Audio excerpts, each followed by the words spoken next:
Now back to Charlotte and the apparent random stabbing on a light rail train that killed a 23-year-old Ukrainian refugee.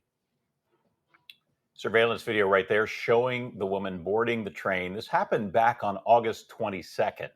Minutes later, as she is sitting in her seat, the man stabs her in the neck from behind. DeCarlos Brown Jr. was arrested a short time after the attack, charged now with murder. He does have a history of multiple arrests going back 10 years, as well as a history of mental illness. There he is in the red hooded sweatshirt. The woman killed, Iryna Zarutska, escaped Kyiv in 2022 during the war and settled in Charlotte, working at a local pizzeria and studying English. Friends say she dreamed of pursuing a career as a veterinary assistant. City officials we know and investigators are facing some criticism on this Monday morning for not releasing that surveillance video until 2 weeks after the actual attack. They said that was to avoid compromising the investigation and also to protect her family from seeing the brutal nature of that attack. So with more on the community reaction and the outrage right now, we're joined by Pastor Shannon Williams from Finish Line Christian Center in Mount Holly, North Carolina. Pastor, thanks so much for being here this morning on Connecting America. We appreciate it. As a community leader there in Charlotte, what's been the reaction that you've seen to this tragedy? Well, we've seen a lot of reactions, mixed, good. People are saying, about the news and maybe the coverage that's happening now. But there's a lot of people that are scared. This is an egregious attack for no reason at all. And it's time that we really face the fact that we have a crime problem in America. And city officials are under scrutiny because they feel like that they have not done enough in that 2-week time period that you mentioned. It happened on August the 22nd.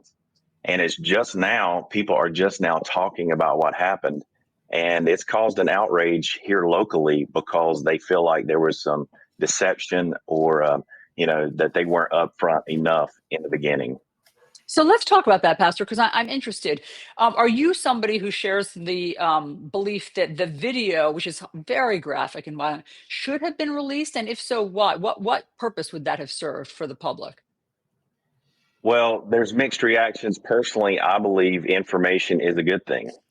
People live in Charlotte. They use this light rail every day, and they need to know what is happening around them to make good choices. And personally, I think it should have been released. I think people need to be aware of what's happening. And we see that there was this gap, and we understand now that it was very brutal and vicious. And would you want to know that? Would I want to know that before I entered onto the light Well, I rail? mean, are you just so I And the understand, answer is Pastor, are you yes. saying that the local media didn't cover this? There's a difference, I think, between showing a very graphic video and just getting the information. Are you saying that the local media didn't cover that there was a murder on the light rail? Well, when you have the mayor of Charlotte, North Carolina, telling people and pleading with them to stop talking about the man who attacked the woman and the attack itself, I think that exposes that there's something going on underlying, that they don't want this to bring bad negative light to the Mm, light rail. There's mm. been they were over budget with this light rail before it was ever finished, and they just announced locally that they plan on extending this light rail. It plans on going.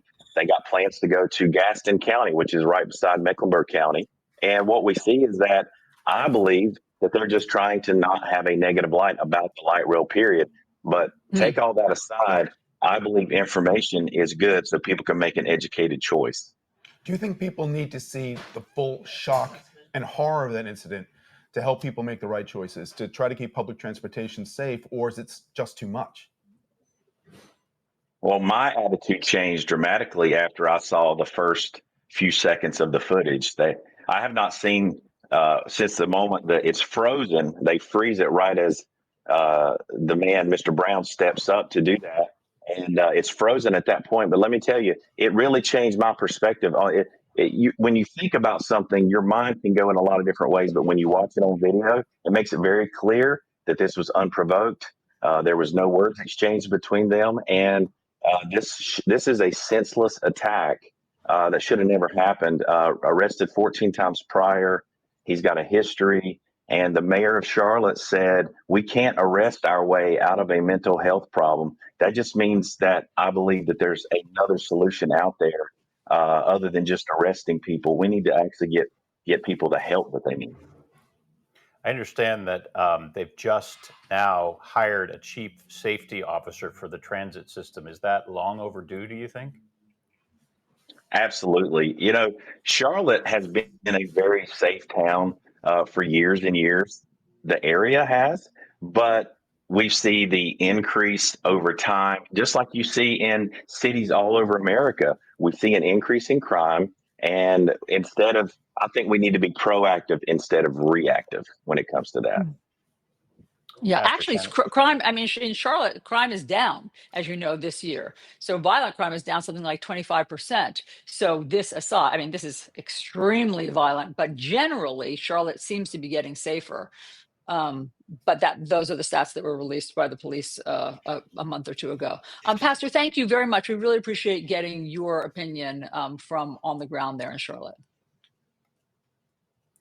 Yeah, we wrestle with this in the news media, as you know, Allison, all the time. How much to show, and the fact that the video is frozen. That's a fairly standard decision that we make to spare, the public and especially the family having to relive what happened to their loved one in such graphic detail. Yeah. I take the pastor's point that there's something so shocking about seeing that freeze frame Mhm. where the murder is about to happen.